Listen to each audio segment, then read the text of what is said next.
بسم اللہ الرحمن الرحیم۔ سامعین کرام، آپ سن رہے ہیں اردو کہانی تلاش، جس کے مصنف ہیں محمود احمد مودی، اور یہ اس سلسلے کی قسط نمبر 39 ہے۔ بظاہر وہ سیدھی سادی اور شرمیلی سی عورت نظر آنے کی کوشش کر رہی تھی، لیکن میں نے سامنے سے آتے وقت ایک لمحے کے لیے ہی اس کی طرف دیکھ کر اس کی آنکھوں میں چھپی ہوئی مکاری کا جائزہ لے لیا تھا۔ اب میں اس کے پیچھے چلتے ہوئے اس پر نظر جمائے ہوئے تھا۔ مجھے یقین تھا کہ تعقب کا شبہ اگر ہوا بھی تو اس عورت ہی کو ہوگا۔ مدن موہن کو اس کا ہوش نہیں تھا۔ اس کے قدم گو کے لڑکھڑا نہیں رہے تھے، مگر یہ اندازہ لگانا زیادہ مشکل نہیں تھا کہ وہ خاصی پیے ہوئے ہے۔ اس نے عورت کا بازو تھامنے کے بہانے در حقیقت اس کا سہارا لے رکھا تھا۔ پارکنگ لاٹ میں پہنچ کر وہ سبز رنگ کی ایک چھوٹی سی سپورٹس کار میں بیٹھ گیا۔ سٹیئرنگ عورت نے ہی سنبھالا تھا اور وہ اس کی گاڑی معلوم ہوتی تھی۔ اس نے قدرے جارحانہ سے انداز میں لیکن نہایت مشاقی سے گاڑی دوسری گاڑیوں کے درمیان سے نکالی۔ اس وقت تک میں بھی اپنی رولز رائس میں بیٹھ چکا تھا۔ سبز سپورٹس کار سڑک پر پہنچ چکی تو میں نے بھی گاڑی پارکنگ لاٹ سے نکالی اور اس کے تعاقب میں روانہ ہو گیا۔ درمیانی فاصلہ میں نے خاصا رکھا تھا کیونکہ ابھی شام کا دھندلکا گہرا نہیں ہوا تھا اور روشنی میں رولز رائس کچھ زیادہ ہی نظر آ جاتی تھی۔ چند منٹ کے سفر کے بعد ہی سبز اسپورٹس کار ایک نئی فیشنیبل سی کالونی میں داخل ہوئی اور چند گلیوں میں چکرانے کے بعد ایک چھوٹے سے خوبصورت بنگلے کے پورچ میں جا رکی۔ اس بنگلے کی دیواروں پر عشق پیچاں کی بیلیں نہایت شاعرانہ انداز میں چڑھی ہوئی تھیں۔ گیٹ کے ستونوں پر صرف بنگلے کا نمبر نظر آتا تھا، کوئی نام نہیں تھا۔ میں آگے گزرتا چلا گیا۔ گلی زیادہ چوڑی تو نہیں تھی۔ بنگلے کے آس پاس کہیں رکنا مجھے موزوں نظر نہ آیا، لیکن گلی کے نکڑ پر ایک مناسب جگہ نظر آئی۔ یہاں درختوں کا ایک چھوٹا سا جھنڈ بھی تھا، جس کی وجہ سے تاریکی نسبتاً گہری تھی۔ قریب ہی ایک بنگلہ بھی زیر تعمیر تھا۔ میں نے گاڑی بیک کی اور درختوں کے نیچے لے جا کر روکی۔ وہاں گاڑی میں بیٹھے مجھے کافی دیر گزر گئی، لیکن مدن کی واپسی کے کوئی آثار نظر نہ آئے۔ بالآخر میں نے گاڑی سٹارٹ کی اور رینگنے کی سی رفتار سے اس بنگلے کے سامنے سے گزرا۔ بنگلہ یوں سکوت اور تاریکی میں ڈوبا ہوا تھا جیسے وہاں کوئی ذی روح موجود ہی نہ ہو۔ بالائی منزل پر صرف ایک چھوٹی سی کھڑکی میں روشنی نظر آ رہی تھی، وہ بھی شیشوں اور پردوں کے پیچھے۔ مدن کے نکلنے کے ابھی کوئی آثار نہیں تھے۔ یہ بھی ممکن تھا کہ اس کا رات یہیں بسر کرنے کا ارادہ ہو۔ میں نے دوبارہ گاڑی درختوں کے نیچے لا کھڑی کی۔ 1 گھنٹے کے انتظار کے بعد جبکہ میں مایوس ہو کر بنگلے میں داخل ہو جانے کا ارادہ کر رہا تھا، مدن اچانک ہی مجھے باہر آتا دکھائی دیا۔ وہ عورت یا کوئی اور اسے گیٹ تک چھوڑنے بھی نہیں آیا تھا اور اس کے پاس کار وغیرہ بھی نہیں تھی۔ وہ جھومتا جھامتا پیدل ہی ایک طرف کو چل پڑا۔ اس کی چال میں اب باقاعدہ لڑکھڑاہٹ تھی۔ بنگلے میں غالباً اس نے اور بھی پی تھی اور شاید اسی پختہ کار اور حسین ساقی کے ہاتھوں سے پی تھی۔ جب وہ دوسری گلی میں مڑ چکا تو میں نے گاڑی کی لائٹیں آن کی اور اس سے ایک قدم آگے پہنچ کر بریک لگا دی۔ ارے مدن، تم یہاں کیا کرتے پھر رہے ہو؟ مل گجے اندھیرے میں میں نے کھڑکی سے سر نکال کر قدرے بدلی ہوئی آواز میں اسے پکارا۔ وہ ٹھٹکا اور کچھوے کی طرح گردن آگے کر کے مجھے پہچاننے کی کوشش کرنے لگا، حالانکہ وہاں روشنی اس قدر کم تھی اور مدن پر خمار اتنا غالب تھا کہ اس کی یہ کوشش فضول ہی تھی۔ ارے بھائی، پہچانا نہیں؟ میں ٹونی ہوں، میں نے شگفتہ لہجے میں کہا۔ کالج کے زمانے میں ٹونی مدن کا گہرا یار ہوا کرتا تھا۔ مجھے نہیں معلوم تھا کہ آج کل وہ کہاں ہے، تاہم میں نے اندھیرے میں تیر چھوڑ دیا تھا۔ ارے ٹونی، مدن نے لڑکھڑاتی آواز میں صرف اتنا کہا اور اسے کہیں زیادہ لڑکھڑاتے قدموں سے میری طرف لپکا۔ قریب آ کر وہ کھڑکی کے راستے مجھ سے گلے ملنے کی کوشش کرنے لگا، لیکن میں نے آہستگی سے اس کے بازو پیچھے کر دیے۔ یار، تو یہاں کہاں آن مرا؟ تو امریکہ گیا ہوا تھا، اس نے گھوم کر دوسری طرف سے آتے ہوئے کہا۔ بس پرسوں ہی آیا ہوں، تجھے اطلاع ہی نہیں دے سکا، میں نے اس کے لیے دروازہ کھولتے ہوئے کہا۔ دروازہ کھلنے پر چھت کی مدھم سی بتی روشنی ہوئی تو اس نے بیٹھے بیٹھے ٹھٹک کر میرے بجائے کار کا جائزہ لیا۔ اس کی آنکھیں یوں چندھیا رہی تھیں جیسے کار میں کوئی 100 واٹ کے بلب کی روشنی پھیلی ہوئی ہو۔ کار تو بڑی شاندار ہے پیارے، کہاں سے مار کر لایا ہے؟ امریکہ سے ہی ساتھ لایا ہے کیا؟ اس نے جملوں کے درمیان ہچکیاں لیتے ہوئے کہا اور میرے برابر سیٹ میں دھنس گیا۔ میں نے جلدی سے ہاتھ بڑھا کر دروازہ بند کر لیا اور کار میں ایک بار پھر اندھیرا پھیل گیا۔ صرف ڈیش بورڈ سے مختلف میٹروں کی نہایت ہی دھندلی سبز سی روشنی میرے ہاتھوں اور اس کے ڈائمنڈ ٹائی پن پر پڑ رہی تھی۔ یہاں پیدل کہاں دھکے کھا رہے تھے؟ میں نے کار آگے بڑھاتے ہوئے پوچھا۔ میری گاڑی نشاط کلب میں کھڑی ہے، اس نے قدرے سنبھلتے ہوئے لہجے میں بتایا۔ یہاں ایک اونچے درجے کی ہرافہ کے ساتھ آیا تھا۔ پرانی واقف ہے، لیکن تمہیں پتہ ہی ہے یہ کام نکلنے کے بعد نوکر کو بھیج کر ٹیکسی تک تو منگا کر نہیں دیتی۔ شکر ہے تم مل گئے، اس علاقے میں تو دور دور تک ٹیکسی بھی نہیں ملتی۔ ہم اس وقت لکشمی مینشن کے سامنے سے گزر رہے تھے۔ یہ ایک چوڑی چکلی پر رونق اور روشن سڑک تھی۔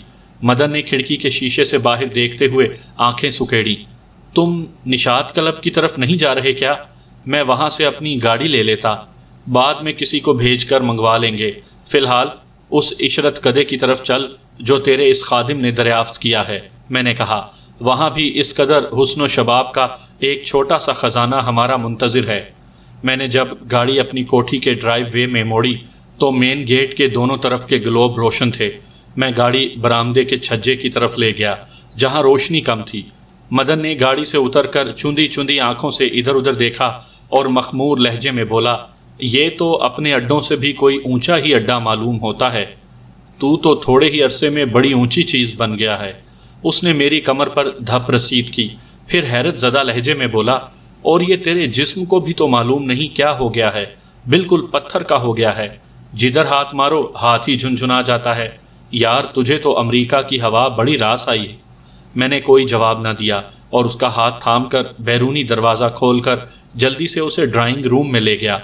راہداری میں کرمو تیزی سے آتا دکھائی دیا تھا، مگر میں نے دور ہی سے اسے آواز دے کر اسے کہا کہ وہ اپنا کام کرے، لائٹیں وغیرہ میں خود ہی جلا لوں گا۔ ڈرائنگ روم میں پہنچ کر میں نے بیک وقت ساری لائٹیں آن کر دیں۔ مدن جو نشے کی وجہ سے پہلے ہی ذرا ذرا سی روشنی میں بھی آنکھیں سکیڑ رہا تھا، اب جیسے اندھا ہی ہو کر رہ گیا۔ ساؤنڈ پروف دروازے کو مقفل کر کے میں عین اس کے سامنے جا کھڑا ہوا۔ ارے! چند لمحے بعد اس نے آنکھیں پٹ پٹاتے ہوئے کہا، تم ٹونی تو نہیں ہو؟ پھر جیسے وہ اپنے آپ سے باتیں کرنے لگا، یہ آنکھیں، یہ ابرو، یہ ناک، تمہارا چہرہ تو کافی حد تک جانا پہچانا لگ رہا ہے، صرف یہ ہیئر سٹائل اجنبی لگ رہا ہے۔ ارے تم تو منصور! باقی الفاظ اس کے حلق ہی میں دم توڑ گئے اور آنکھیں یوں پھیل گئیں جیسے اس نے اپنے سامنے کسی عفریت کو دیکھ لیا ہو جس کے بارے میں اس نے صرف قصے کہانیوں میں پڑھا ہو اور جس کے وجود پر اسے کبھی یقین نہ رہا ہو۔ اس کا نشہ یوں یک لخت ہرن ہو گیا تھا جیسے اسے بجلی سے شوق لگا دیا گیا ہو۔ پھر اس نے پھرتی سے کوٹ کی اندرونی جیب کی طرف ہاتھ بڑھایا۔ مجھے معلوم تھا کہ اس کے پاس بغلی ہولسٹر میں ریوالور موجود ہے، لیکن اس سے پہلے کہ وہ اسے نکال پاتا میں نے اس کے منہ پر الٹے ہاتھ کا تھپڑ رسید کیا۔ وہ ہلکی سی چیخ کے ساتھ دور جا گرا۔ اس کا ہاتھ ایک بار پھر بغل کی طرف بڑھنے ہی لگا تھا کہ میں نے تیزی سے آگے بڑھ کر اس کی پسلیوں میں ٹھوکر رسید کی۔ بغل کی طرف بڑھتا ہوا اس کا ہاتھ یوں سختی سے پسلیوں پر جم گیا جیسے وہاں خنجر گھونپ دیا گیا ہو۔ میں نے اس کا ہاتھ پسلیوں سے ہٹا کر جوتے تلے دبا لیا اور جھک کر اس کے ہولسٹر سے ریوالور نکال لیا۔ ریوالور اپنی جیب میں رکھ کر میں مدن کو چھوڑ کر ایک طرف ہٹ گیا۔ اس نے اٹھنے کی کوشش نہیں کی، وہیں پڑا زخمی کتے کی طرح ہانپتا رہا۔ اٹھو میری جان، مجھ پر حملہ کرو، بڑی دعاؤں کے بعد تو تم سے ملاقات ہوئی ہے اور تم یوں تھکے ہوئے سور کی طرح لیٹ گئے ہو۔ میں نے ملائمت سے کہا، میں تم سے معافی مانگتا ہوں منصور۔ اچانک اس نے لیٹے ہی لیٹے میرے سامنے ہاتھ جوڑ دیے۔ تمہیں تمہارے خدا کا واسطہ مجھے معاف کر دو۔ کس بات کی معافی مدن پیارے؟ میں نے پہلے سے بھی زیادہ ملائمت سے پوچھا۔ میں نے تمہارے ساتھ جو بھی زیادتیاں کی ہیں ان سب کی، اس نے گڑ گڑاتے ہوئے کہا۔ صرف میرے ساتھ؟ میں نے ہلکی سی حیرت سے پوچھا۔ اس کے چہرے کی زردی کچھ بڑھ گئی۔ تو کیا مہتاب سے تمہاری ملاقات ہو چکی؟ سرسراتی سی آواز میں وہ صرف اتنا ہی کہہ سکا، جملہ مکمل نہ کر سکا۔ ہاں، مہتاب سے میری ملاقات ہو چکی۔ میں اس کا مسخ شدہ چہرہ دیکھ چکا، اس پر جو کچھ بیتی وہ بھی سن چکا۔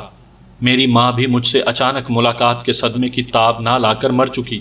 صرف ایک تمہاری ذات نے، صرف تمہاری خباستوں نے کتنے انسانوں کو کیسی کیسی ناقابل تلافی تباہیوں سے دوچار کیا۔ کیا تمہارے خیال میں محض تمہارے معافی مانگنے سے سب زخم بھر جائیں گے مدن۔ تب اس نے محسوس کر لیا کہ معافی مانگنے سے کچھ نہیں بنے گا۔ موت کے جال میں پھنسے ہوئے درندے کی طرح مایوسی اور دل برداشتگی کی انتہا پر آخری اور بھرپور کوشش کے لیے وہ ساری توانائی مجتمع کر کے اٹھا اور مجھ پر جھپٹا۔ اس نے میری پسلیوں پر گھونسا رسید کرنے کی کوشش کی۔ یہ گھونسا کلائی پر روکتے ہوئے میں نے اس کی کن پٹی پر کراٹے کا نہایت ہلکا سا ہاتھ رسید کیا کہ کہیں وہ مر ہی نہ جائے۔ وہ ایک بار پھر قالین پر جا گرا اور سر کو یوں دائیں بائیں جھٹکنے لگا جیسے بینائی جاتی رہی ہو۔ چند لمحے بعد اس نے دوبارہ اٹھنے کی کوشش کی۔ اس کا چہرہ پسینے میں تر ہو چکا تھا۔ وہ مجھے انسان نہیں، کوئی غلیظ حیوان معلوم ہو رہا تھا۔ میں نے دیوار گیر الماری سے وہ خاص قسم کا چابک نکال لیا جو نہ جانے کب سے ایسے ہی کسی موقع کے انتظار میں وہاں پڑا تھا۔ اس کی رسی در حقیقت چمڑے کے ریشوں کو بل دے کر تیار کی گئی تھی اور اگر زیادہ زور سے ماری جاتی تو گوشت میں اتر سکتی تھی۔ میں نے چابک گھمایا اور دوسرے ہی لمحے شائیں کی آواز کے ساتھ اس کی گردن پر رسید کیا۔ وہ یوں بل بلا کر اٹھ کھڑا ہوا جیسے غلطی سے قالین پر نہیں کانٹوں کی سٹیج پر گر گیا تھا۔ دوسرا وار میں نے اس کی ٹانگوں پر کیا۔ وہ ٹانگوں کو پکڑ کر دوہرا ہوتے ہوئے ایک بار پھر قالین پر ڈھیر ہو گیا۔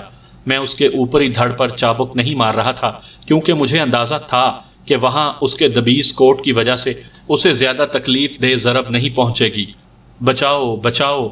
مدن اب باقاعدہ کسی ایسی عورت کی طرح چیخنے لگا تھا جس کی عزت پر حملہ کیا جا رہا ہو۔ چیخنے کا شوق بھی پورا کر لو میری جان، میں نے چابک ہوا میں گھماتے ہوئے کہا۔ تم جیسے مکروہ انسانوں کی آواز کو انہی دیواروں تک محدود رکھنے کا میں نے خاص اہتمام کر رکھا ہے۔ اس بار میں نے چابک اس کے سینے پر ماری جہاں کوٹ کے بٹن کھلے ہوئے تھے۔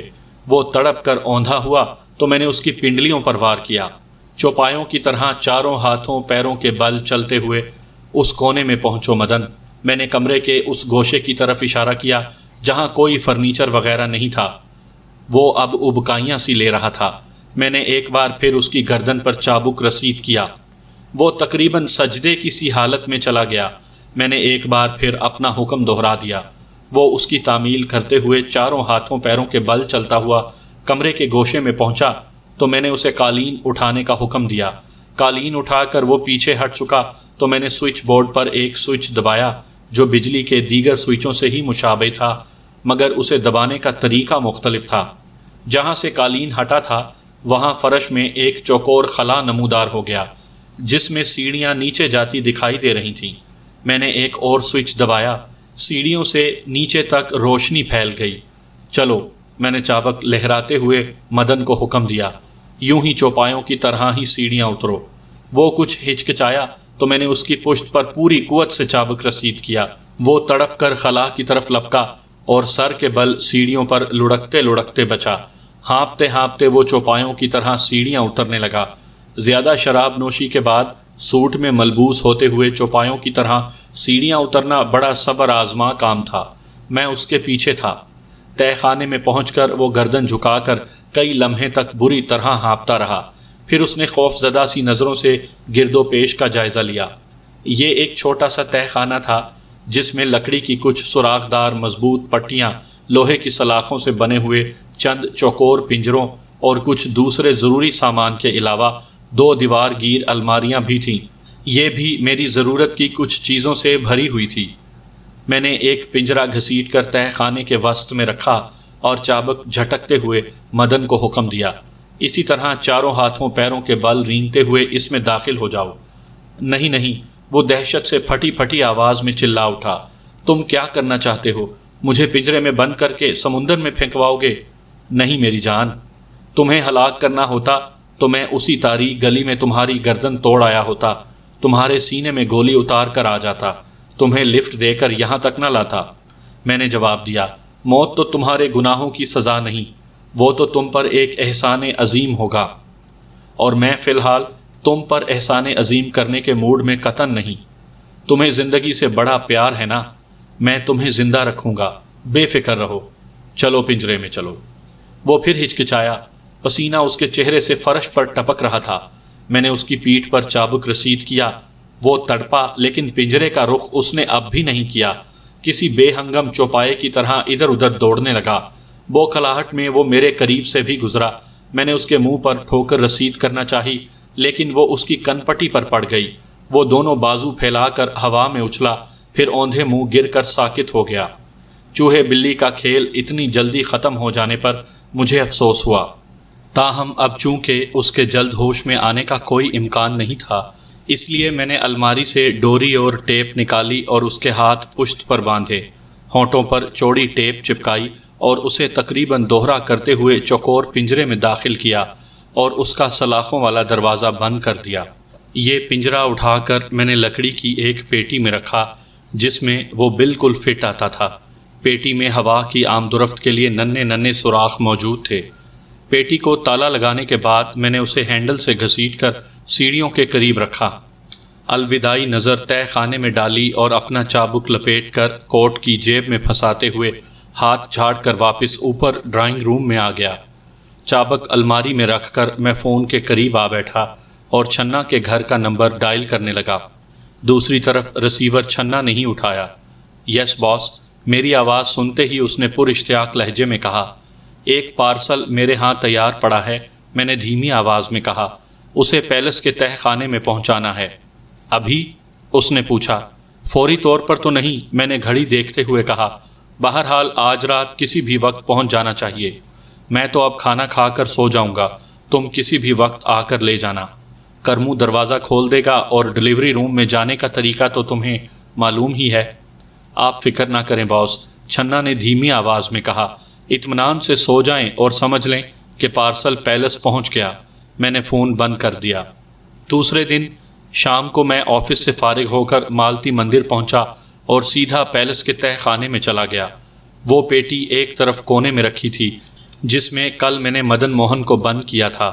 میں نے پیٹی کا تالا کھولا اور لوہے کا پنجرا کھینچ کر نکال لیا۔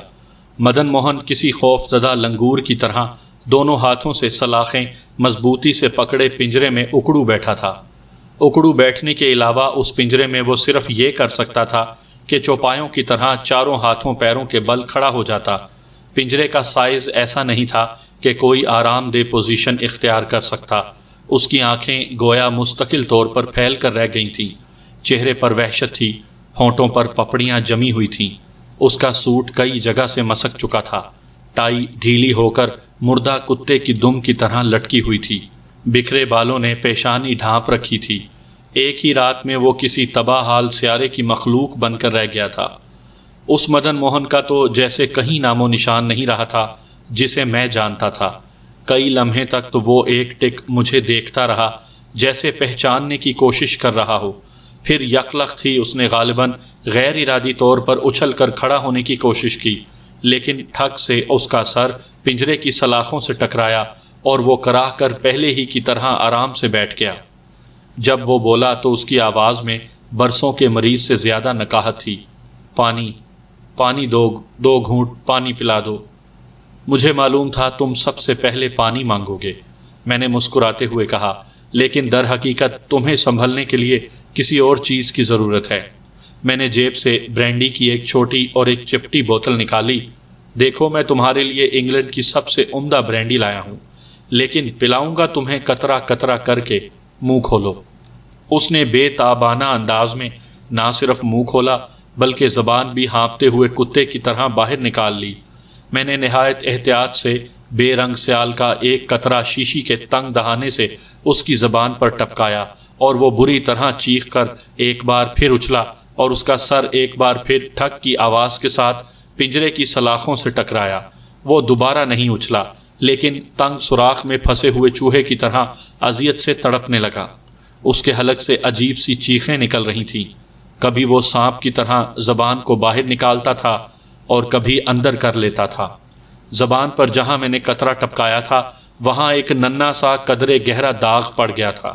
میں نے اطمینان سے شیشی کا ڈھکنا بند کیا اور احتیاط سے تہہ خانے کی ایک الماری میں رکھ دیا۔ میں واپس پنجرے کے قریب آیا۔ مدن موہن اب اپنے ہاتھ پاؤں ڈھیلے چھوڑے سلاخوں سے ٹیک لگائے بیٹھا تھا، گردن بھی ایک طرف کو ڈھلک سی گئی تھی، زبان اب اس نے باہر کو ہی لٹکا لی تھی۔ کیسی لگی برینڈی مدن موہن؟ میں نے ملائمت سے پوچھا۔ یہ پوری شیشی میں قطرہ قطرہ کر کے تمہیں استعمال کرواؤں گا پیارے۔ تمہارے لیے یہ بڑا عمدہ ٹونک ثابت ہوگا۔ ایک دم میں تمہیں ساری شیشی استعمال نہیں کرنے دوں گا، کیونکہ اس طرح بس تم ایک ہی دن کی اس کی لذت سے محفوظ ہو سکو گے۔ میں چاہتا ہوں کہ تم ایک طویل عرصے تک اسی کی لذت سے محفوظ ہوتے رہو۔ مدن موہن ہانپتا رہا اور یوں میری طرف دیکھتا رہا جیسے میری بات سن ہی نہیں رہا تھا۔ پھر جیسے بمشکل اس کے حلق سے آواز نکلی، یہ تیزاب تھا نا؟ اس کی زبان جیسے کچھ تتلا گئی تھی۔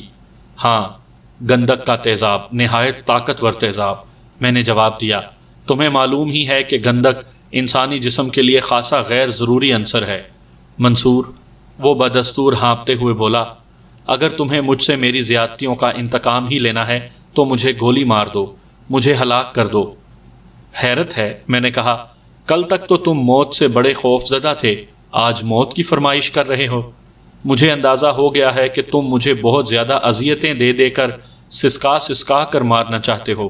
وہ بدستور توتلی سی زبان میں بولا، اور اس سے یکدم مر جانا بہتر ہے۔ اگر تمہیں اتنا اندازہ ہو گیا ہے کہ میں تمہیں بہت زیادہ اذیتیں دے کر اور سسکا کر مارنا چاہتا ہوں، تو تمہیں یہ بھی اندازہ ہو جانا چاہیے تھا کہ میں ارادے کا بہت پکا ہوں، اور تمہیں یہ اندازہ بھی لازماً ہو جانا چاہیے تھا کہ میں کوئی ایسا کام نہیں کر سکتا جو تمہارے خیال میں تمہارے لیے بہتر ہو۔ میں نے ٹھہر کر کہا، ویسے میں تمہیں ایک بات کا یقین دلا دوں کہ میں تمہیں جان سے کبھی نہیں ماروں گا۔ تم خود ہی مر گئے تو بات دوسری ہے، لیکن تمہیں ہلاک کرنا بہرحال میرا مطمع نظر نہیں ہے۔ فی الحال تو اس سبق کا صرف اولین مرحلہ شروع ہوا ہے جو میں نے تمہارے لیے تجویز کیا ہے۔ اس مرحلے میں تم صرف اس امر سے آگاہ ہو سکو گے کہ تیزاب سے جسم کا کوئی حصہ جلنے کی اذیت کیا ہوتی ہے اور احساس بے بسی کسے کہتے ہیں۔ تمہاری زبان پر صرف ایک قطرہ پڑا تو تم نے کبڑے ڈانسر کی طرح پھڑکنا شروع کر دیا۔ تمہیں کچھ اندازہ ہوا کہ ماہتاب کے پورے چہرے پر جب تیزاب پھینکا گیا ہوگا تو اس پر کیا گزری ہوگی؟ رفتہ رفتہ وہ مرحلہ آئے گا جب تم اس امر سے آگاہ ہو سکو گے کہ آج کل ماہتاب جب آئینہ دیکھتی ہوگی تو اس کے دل پر کیا گزرتی ہوگی۔ رفتہ رفتہ تم ان تمام محسوسات سے آشنا ہو جاؤ گے جن سے تمہاری بدولت میں، ماہتاب اور نہ جانے کتنے دوسرے انسان گزر چکے ہوں گے۔ اچھا، اب میں چلتا ہوں، آج کا سبق بس اتنا ہی تھا۔ میں ایڑیوں کے بل گھوما اور تہ خانے کے دروازے کی طرف چل دیا۔ مدن موہن بری طرح چلانے لگا، اس کی آواز پھٹی پھٹی سی تھی اور وہ پنجرے میں اچھلنے کودنے کی کوشش کر رہا تھا، مگر یہ سلاخوں سے سر پھوڑنے والی بات تھی۔ کیا بات ہے؟ میں نے مڑ کر اسے گھورتے ہوئے پوچھا۔ کیا میں یہاں یوں ہی بھوکا پیاسا مر جاؤں گا؟ اس نے ہانپتے ہوئے پوچھا۔ نہیں، میں بتا تو چکا ہوں کہ تمہیں مارنا میرا مقصد نہیں ہے۔ اب کتنی مرتبہ پوچھو گے؟ میں نے بیزاری سے کہا۔ تو پھر مجھے تھوڑا سا پانی تو پلا دو۔ اس کے لہجے میں ان گنت التجائیں سمٹ آئی تھیں۔ اچھا، ایسا کرو، میں نے کچھ سوچتے ہوئے کہا، تم مجھے اس ایس ایچ او کا نام اور حلیہ وغیرہ بتاؤ جس نے ماہتاب کی امی کے قتل کا کیس بگاڑ کر عدالت میں پیش کیا تھا۔ یقینی بات ہے وہ تمہارا گہرا دوست رہا ہوگا۔ وہ ترقی پا کر اب ڈی ایس پی ہو گیا ہے، مدن نے بلا تعامل کہا۔ نرمل داس نام ہے اس کا۔ اب وہ ماہتاب کے علاقے کے تھانے میں نہیں ہوتا، کوتوالی میں بیٹھتا ہے۔ بھاری بھرکم آدمی ہے۔ اس کی سب سے بڑی نشانی یہ ہے کہ اس کی ناک کی نوک پر موٹا سا مسا ہے، اور ویسے بھی وہ خاصا معروف آدمی ہے۔ ذرا سا عطا پتہ کرو گے تو تمہیں معلوم ہو جائے گا۔ مدن موہن کے لہجے سے میں بخوبی اندازہ لگا سکتا تھا کہ وہ کیا سوچ رہا تھا، اور وہ دل سے چاہتا تھا کہ میں نرمل داس پر ہاتھ ڈالوں۔ اس کے خیال میں ایک ڈی ایس پی پر ہاتھ ڈالنے کی کوشش میں میرے اپنے رگڑے جانے کے کافی امکانات تھے۔ سر دست میں اس کی سوچ پر صرف مسکرا ہی سکتا تھا۔ تیسرا آدمی جس نے ماہتاب کی بربادی میں اہم کردار ادا کیا تھا، اس کی گلی ہی کا پراپرٹی ڈیلر تھا، لیکن ماہتاب کی گفتگو سے مجھے اندازہ ہو چکا تھا کہ وہ مدن موہن کا ساتھی نہیں تھا۔ اس نے صرف انتہا درجے کے ایک مکار اور کمینے دلال کی طرح موقع سے فائدہ اٹھایا تھا۔ ایک مجبور لڑکی کی آخری پونجی لوٹی تھی۔ بہرحال سزا کا مستحق وہ بھی تھا، تاہم فی الحال مجھے اس کی فکر نہیں تھی۔ مدن، مجھے اس آدمی کا نام اور پتہ چاہیے جس نے ماہتاب کے چہرے پر تیزاب پھینکا تھا۔ میں نے ایک ایک لفظ پر زور دیتے ہوئے کہا۔ اس بار وہ کچھ ہچکچایا، لیکن اس کے اندر کوئی ایسی روح نہیں تھی جو زیادہ مزاحمت کر سکتی، اس لیے جلد ہی از خود بول اٹھا، اس کا نام وشنو ہے۔ پونا کے چاندنی چوک کے قریب ہی ایک چھوٹی سی بار ہے، چارلیز، پاس پڑوس میں چارلی کا شراب خانہ کے نام سے مشہور ہے۔ وشنو ہر شام وہاں ہوتا ہے، کاؤنٹر پر کوئی بھی موجود ہو تم اس سے پوچھ سکتے ہو۔ نہیں، مجھے اس کا حلیہ اچھی طرح بتاؤ تاکہ مجھے کسی سے پوچھنے کی ضرورت پیش نہ آئے، میں نے کہا۔ وہ تقریباً 35 کی عمر کا دبلا پتلا طویل القامت شخص ہے، رنگت گہری سانولی ہے، چہرہ لمبوترا ہے، آنکھیں اکثر سرخ رہتی ہیں۔ اس کی ایک خاص عادت یہ ہے کہ سگریٹ کا گل ایک انگلی سے جھاڑتا رہتا ہے۔ مدن خاموش ہو گیا۔ میں نے الوداعی انداز میں ہاتھ ہلایا اور ساتھ ہی اس کے منہ پر تھوک دیا۔ نہ جانے کیوں مجھے اس کا چہرہ انسان کا نہیں، کسی غلیظ حیوان کا دکھائی دیتا تھا۔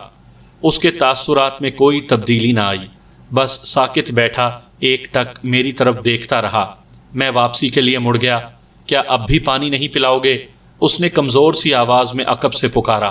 تم نے جو کچھ پوچھا وہ میں نے بتا دیا۔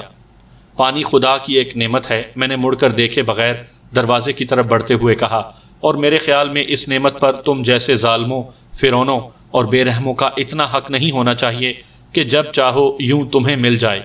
اس کی بڑبڑاہٹ اس وقت بھی جاری تھی جب میں دروازہ کھول کر باہر آ گیا۔ دروازہ بند کرتے ہی اس کی آواز اور میری سماعت کا ناطہ ٹوٹ گیا۔ جزیرے سے جب میں واپس بمبئی پہنچا تو میرے ذہن میں ان گنت خیالات ایک دوسرے میں گڈمڈ ہو رہے تھے۔ میں نے فیصلہ کیا کہ وشنو کو تلاش کرنے سے پہلے شیکھر سے مل لیا جائے۔ نہایت کم رفتار سے گاڑی ڈرائیو کرتے ہوئے میں آنند نگر پہنچا۔ یہ چھوٹے چھوٹے مکانات اور فلیٹوں پر مشتمل ایک دور افتادہ بستی تھی اور نچلا متوسط طبقہ یہاں آباد تھا۔ یہاں کئی گلیاں ایسی بھی تھیں جن سے میری رولز رائس گزری تو لڑکے بالے ہی نہیں، اچھے بھلے سیانے بھی رک کر دیکھنے لگے۔ گلیوں ہی گلیوں میں چند منٹ کی ڈرائیو کے بعد میں قدرے کشادہ سڑک پر پہنچا۔ پھر ایک جگہ ایک ریستوران کے سامنے میں نے گاڑی روک دی۔ اس علاقے کی مناسبت سے یہ ایک خاصا عمدہ قسم کا ریستوران تھا۔ اس کا دروازہ شیشے کا تھا، بورڈ انگریزی میں لکھا ہوا تھا۔ مجھے وہ وقت یاد آیا جب یہ ریستوران بہت بری حالت میں تھا۔ یہاں کوئی گاہک نظر نہیں آتا تھا، صرف مکھیاں بھنکتی تھیں۔ اس وقت کا تصور کرتے ہوئے محاورتاً نہیں حقیقتاً کہا جا سکتا تھا کہ اب تو کایا ہی پلٹ چکی تھی۔ باہر لوگوں کو سرو کرنے والا ایک بیرا کچھ دیر تو دور سے میری طرف دیکھتا رہا، شاید وہ اندازہ لگانے کی کوشش کر رہا تھا کہ کیا میں بھی اس ریستوران کا گاہک ہو سکتا ہوں۔ پھر وہ جھجکتے ہوئے انداز میں سڑک پار کر کے میری طرف بڑھا۔ کیا کھانا پسند فرمائیں گے سرکار؟